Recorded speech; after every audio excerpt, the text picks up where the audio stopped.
जय श्री कृष्णा, जय श्रीमन नारायण। मेरे भक्ति सागर चैनल में आप सभी भक्तों का स्वागत है।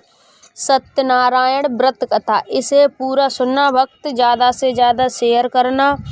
जय श्री कृष्णा। बताते हैं, पूर्णमासी वाले दिन सत्यनारायण भगवान की कथा सुनने से बहुत फल मिलता है, इसे अवश्य सुनना।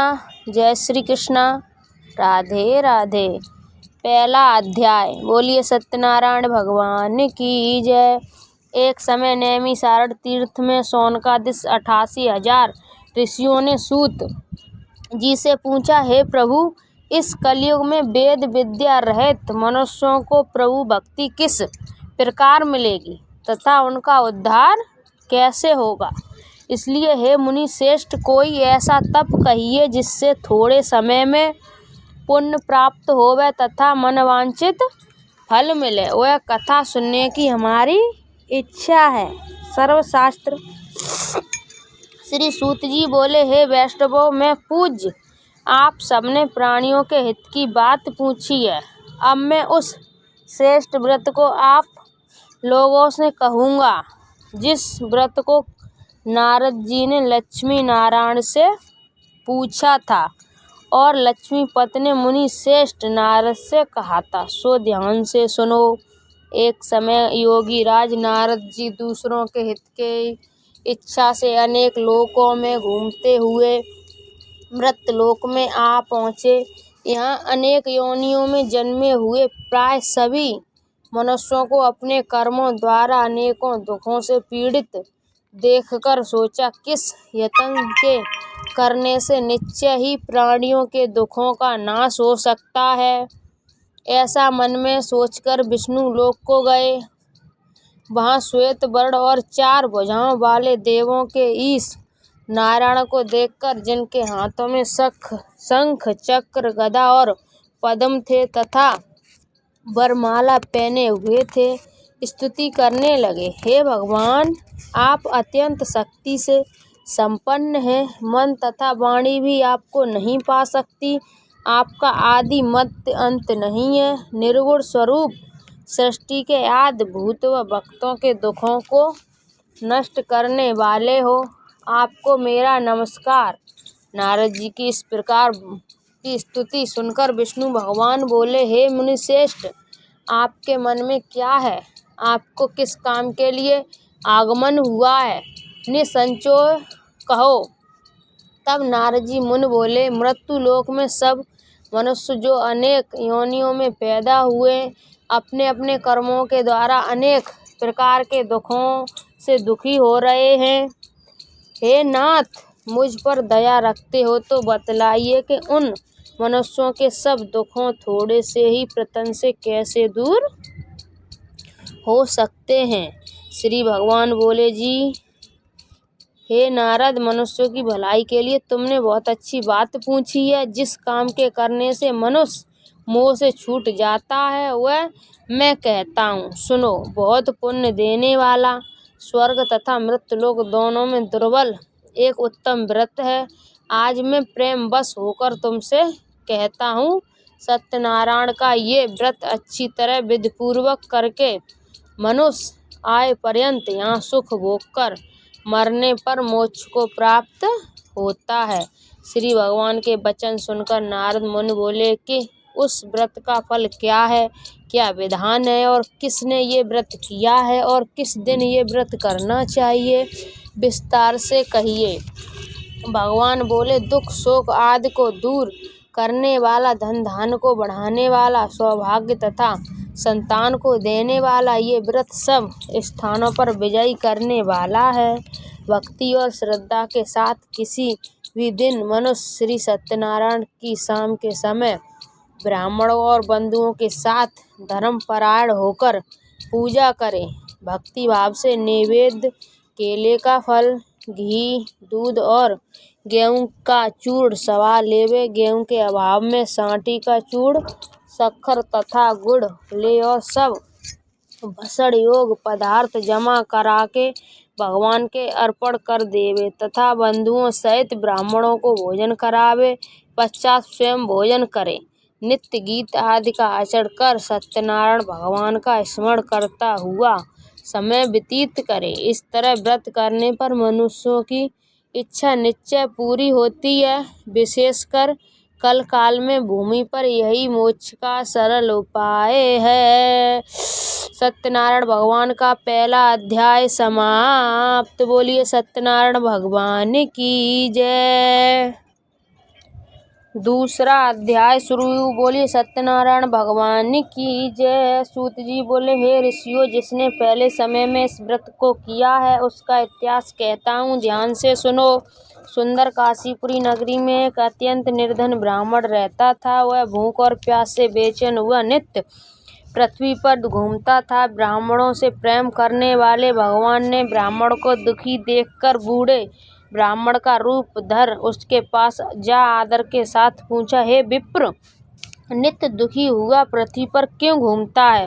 हे श्रेष्ठ ब्राह्मण, सब मुझसे कहो, मैं सुनना चाहता हूँ। ब्राह्मण बोला, मैं निर्धन ब्राह्मण हूँ, भिक्षा के लिए पृथ्वी पर फिरता हूँ। हे भगवान, यदि आप इसका उपाय जानते हो तो कृपा कर कहो। वृद्ध ब्राह्मण बोला कि सत्यनारायण भगवान मनवांछित फल देने वाले हैं, इसलिए हे ब्राह्मण, तू उनका पूजन कर, जिनके करने से मनुष्य सब दुखों से मुक्त होता है। ब्राह्मण को व्रत का सारा विधान बतलाकर बूढ़े ब्राह्मण का रूप धारण करने वाले सत्यनारायण भगवान अंतर्ध्यान हो गए। जिस व्रत को बुद्ध ब्राह्मण ने बतलाया मैं उसको करूँगा, ये निश्चय करने पर उसे रात में नींद भी नहीं आई। वह सवेरे उठ सत्यनारायण के व्रत का निश्चय कर भिक्षा के लिए चला। उस दिन उसको भिक्षा में बहुत धन मिला, जिससे बंधु बांधवों के साथ उसने सत्यनारायण का व्रत किया। इसके करने से वह ब्राह्मण सब दुखों से छूटकर अनेक प्रकार की संपत्तियों से युक्त हुआ।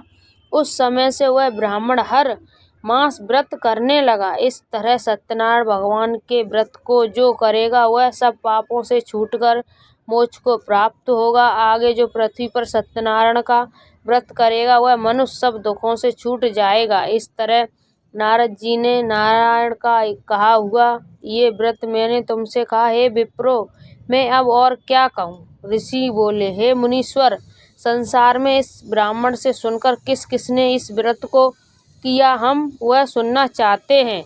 इसके लिए हमारे मन में श्रद्धा है। सूत जी बोले, हे मुनियों, जिसने इस व्रत को किया है वह सब सुनो। एक समय ब्राह्मण धन और ऐश्वर्य के अनुसार बंधु बांधवों के साथ व्रत करने को तैयार हुआ। उसी समय एक लकड़ी बेचने वाला बूढ़ा आदमी आया और बाहर लकड़ियों को रखकर ब्राह्मण के मकान में गया। प्यास से दुखी लकड़हारा उनको व्रत करते देखकर ब्राह्मण को नमस्कार कर कहने लगा कि आप ये क्या कर रहे हैं? हे, और इनके करने से क्या फल मिलता है? कृपा करके मुझसे कहो। ब्राह्मण ने कहा, सब मनोकामनाओं को पूरा करने वाला ये सत्यनारायण भगवान का व्रत है। इसी की कृपा से मेरे यहाँ धन धान्य आदि की वृद्धि हुई है। ब्राह्मण ने इस व्रत के बारे में जानकर लकड़हारा बहुत प्रसन्न हुआ। चरणामृत ले और प्रसाद खाने के बाद अपने घर को गया। लकड़हारे ने अपने मन में इस प्रकार का संकल्प किया कि आज ग्राम में लकड़ी बेचने से जो धन मिलेगा उसी से सत्यनारायण भगवान का उत्तम व्रत करूँगा। ये मन में विचार कर वह बूढ़ा आदमी लकड़ियों अपने सिर पर रखकर जिस नगर में धनवान लोग रहते थे वह ऐसे सुंदर नगर में गया।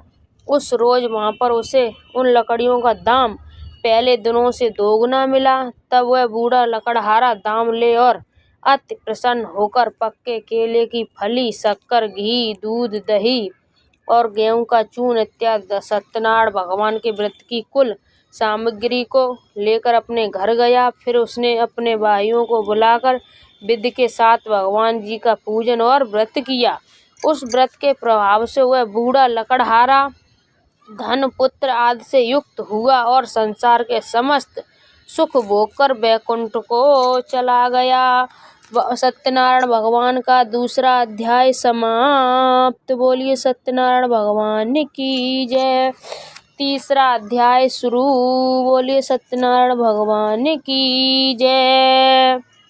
सूत जी बोले, हे श्रेष्ठ मुनियों, अब आगे की कथा कहता हूँ, सुनो। पहले समय में उल्कामुख नाम का एक बुद्धिमान राजा था। वह सत्यवक्ता और जितेंद्रिय था। प्रतिदिन देव स्थानों पर जाता तथा गरीबों को धन देकर उनके कष्ट दूर करता था। उसकी पत्नी कमल के समान मुख वाली और सता सावित्री थी।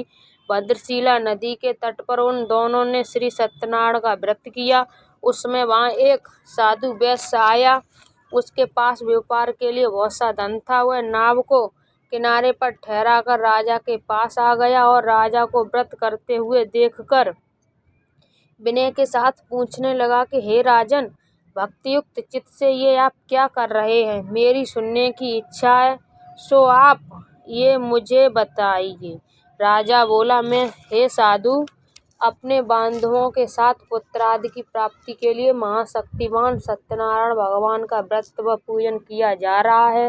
राजा के वचन सुनकर साधु आदर से बोला, हे राजन, मुझसे इसका सब विधान कहो, मैं भी आपके कथा अनुसार इस व्रत को करूँगा। मेरे भी कोई संतान नहीं है और इससे निश्चय ही होगी। राजा ने सब विधान सुन व्यापार से निवृत्त हो वह आनंद के साथ घर गया। साधु ने अपनी स्त्री से संतान देने वाले उस व्रत का समाचार सुनाया और कहा कि जब मेरे संतान होगी तब मैं इस व्रत को करूँगा। साधु ने ऐसे वचन अपनी स्त्री लीलावती से कहे। एक दिन उसकी स्त्री लीलावती पति के साथ आनंदित हो सांसारिक धर्म में प्रवृत्त होकर सत्यनारायण भगवान की कृपा से गर्भवती हो गई तथा 10वें महीने में उसके एक सुंदर कन्या का जन्म हुआ। दिनों दिन वह इस तरह बढ़ने लगी जैसे शुक्ल पक्ष का चंद्रमा बढ़ता है। कन्या का नाम कलावती रखा गया। तब लीलावती ने मीठे शब्दों में अपने पति से कहा कि जो आपने संकल्प लिया था, भगवान का व्रत करूँगा, अब आप उसे करिए। साधु बोला, हे प्रिय, इसके विवाह पर करूँगा। इस प्रकार अपनी पत्नी को आश्वासन दे वह नगर को गया। कलावती वित्त गृह में वृद्ध हो प्राप्त हो गई। साधु ने जब नगर में सखियों के साथ अपनी पुत्री को देखा तो तुरंत दूत बुलाकर कहा कि पुत्री के वास्ते कोई संयोग वर देखकर लाओ। साधु की आज्ञा पाकर दूत कंचन नगर पहुंचा और वहां पर बड़ी खोज पर देखभाल कर लड़की के लिए संयोग बच्चन पुत्र को ले आया। उस संयोग लड़के को देखकर साधु अपने बंधु बांधवों सहित प्रसन्नचित्त अपनी पुत्री का विवाह उसके साथ कर दिया। किंतु दुर्भाग्य से विवाह के समय भी उस व्रत को करना भूल गया। तब श्री भगवान क्रोधित हो गए और श्राप दिया कि तुम्हें दारुण दुख प्राप्त होगा। अपने कार्य में कुशल साधु बनिया जामाता सहित समुद्र के समीप स्थित रतनपुर नगर में गया और वहां दोनों ससुर जमाई चंद्रकेतु राजा के उस नगर में व्यापार करने लगे। एक रोज भगवान सत्यनारायण की माया से प्रेरित कोई चोर राजा का धन चुराकर भागा जा रहा था, किंतु राजा के दूतों को आता देखकर चोर ने घबराकर भागते हुए राजा के धन को वहीं चुपचाप रख दिया जहां वे ससुर जमाई ठहरे हुए थे।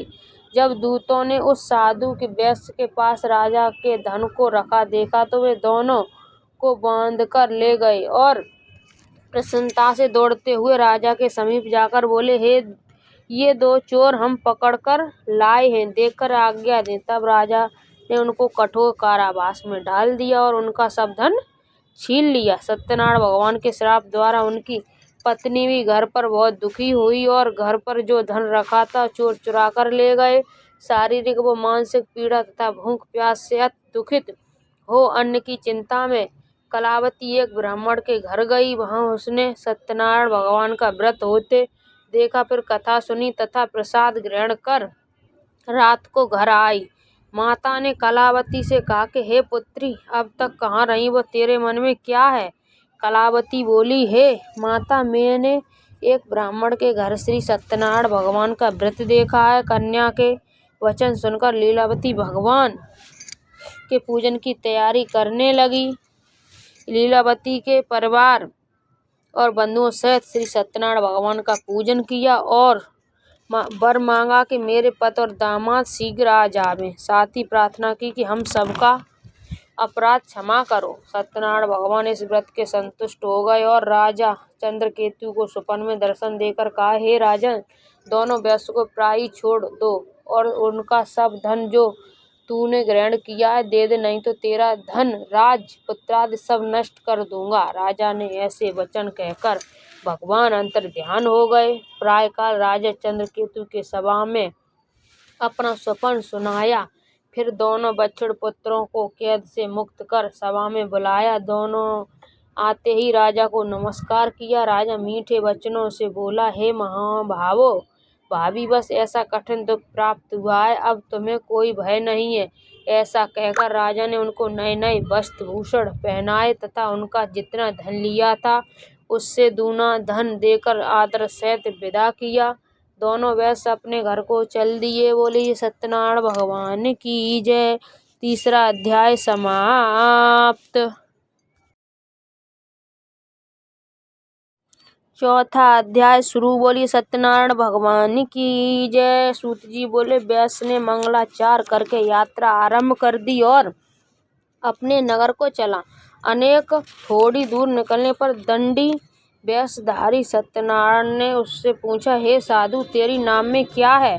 अभिमानी बछड़ हंसता हुआ बोला, हे दंडी, आप क्यों पूछते हो? क्या धन लेने की इच्छा है? मेरी नाम में तो बेल पत्र भरे हैं। वेश्या का कठोर वचन सुनकर भगवान ने कहा, तुम्हारा वचन सत्य हो। दंडी ऐसा कहकर वहां से दूर चले गए और कुछ दूर जाकर समुद्र के किनारे बैठ गए। दंडी के जाने पर वैश्य ने नित्य क्रिया करने के बाद नाव को ऊंची उठी देखकर अचंबा किया और नाव में बेलपत्र आदि देकर मूर्छित हो जमीन पर गिर पड़ा। फिर मूर्छा खुलने पर अत्यंत शोक प्रकट करने लगा। तब उसका दामाद बोला कि आप शोक न करें, ये दंडी का श्राप है, अतः उनकी शरण में चलना चाहिए, तभी हमारी मनोकामना पूरी होगी। दामाद के वचन सुन वह दंडी के पास पहुंचा और अत्यंत भक्तिभाव से नमस्कार करके बोला, मैंने जो आपसे असत्य वचन कहे थे उनको क्षमा करो। ऐसा कहकर महान शोकातुर हो रोने लगा। तब दंडी भगवान बोला, हे बछड़ पुत्र, मेरी आज्ञा से बार बार तुझे दुख प्राप्त हुआ है, तू मेरी पूजा से विमुख हुआ है। साधु बोला, हे भगवान, आपकी माया से मोहित ब्रह्मा आदि भी आपके रूप को नहीं जानते, तब अज्ञानी कैसे जान सकता हूँ। आप प्रसन्न होइए, मैं सामर्थ्य के अनुसार आपकी पूजा करूँगा। मेरी रक्षा करो और पहले के समान नौका में धन भर दो। उसके भक्ति भाव वचन सुनकर भगवान प्रसन्न उसकी इच्छा अनुसार वर देकर अंतर्ध्यान हो गए। तब उन्होंने नाव पर आकर देखा कि नाव धन से भरपूर है। फिर वह भगवान सत्यनारायण का पूजन कर साथियों सहित अपने नगर को चला। अब अपने नगर के निकट पहुंचा तब दूत को घर भेजा। दूत ने साधु के घर जा उसकी स्त्री को नमस्कार कर कहा कि साधु अपने दामाद सहित इस नगर के समीप आ गए हैं। ऐसा वचन सुन साधु की स्त्री बड़े हर्ष के साथ सत्यदेव का पूजन कर पुत्री से कहा, मैं अपने पति के दर्शन को जाती हूँ, तू कार्य पूर्ण कर शीघ्र आ। माता के ऐसे वचन सुनकर कलावती प्रसाद छोड़कर पति के पास गई। प्रसाद की अवज्ञा के कारण सत्यदेव ने रुष्ट हो उसके पति को नाव सहित पानी में डुबो दिया। कलावती अपने पति को न देखकर रोती हुई जमीन पर गिर गई। इस तरह नौका को डूबा हुआ तथा कन्या को रोता देख साधु दुखित हो बोला, हे प्रभु, मुझसे या मेरे परिवार से जो भूल हुई है उसे क्षमा करो। उसके दीन वचन सुनकर सत्यदेव प्रसन्न हो गए और आकाशवाणी हुई, हे साधु, तेरी कन्या मेरे प्रसाद को छोड़कर आई है, इसलिए इसका पति अदृश्य हुआ है। यदि वह घर जाकर प्रसाद खाकर लौटे तो इसे पति अवश्य मिलेगा। ऐसी आकाशवाणी सुनकर कलावती ने घर पहुंचकर प्रसाद खाया। फिर आकर पति के दर्शन किए। तत्पश्चात साधु ने बंद बांधुओं सहित सत्यदेव का विधि पूर्वक पूजन किया। उस दिन से वह पूर्णिमा को सत्यनारायण का पूजन करने लगा। फिर इस लोक का सुख भोगकर अंत में स्वर्ग लोक को गया। सत्यनारायण भगवान का चौथा अध्याय समाप्त। बोलिए सत्यनारायण भगवान की जय। पांचवा अध्याय शुरू। सत्यनारायण भगवान की जय। सूत जी बोले, हे ऋषियों, मैं और भी कथा कहता हूँ, सुनो। प्रजा पालन में दीन दुग्धभिज नाम का एक राजा था। उसने भी भगवान का प्रसाद त्याग कर बहुत दुख पाया। एक समय वन में जाकर वन्य पशुओं को मारकर बड़ के पेड़ के नीचे आया। वहाँ उसने ग्वालों को भक्तिभाव से बांधवों सहित सत्यनारायण का पूजन करते देखा। राजा देखकर भी अभिमान बस वहाँ नहीं गया और नमस्कार ही किया। जब ग्वालों ने भगवान का प्रसाद उसको सामने रखा तो वह प्रसाद को त्याग कर अपनी सुंदर नगरी को चला।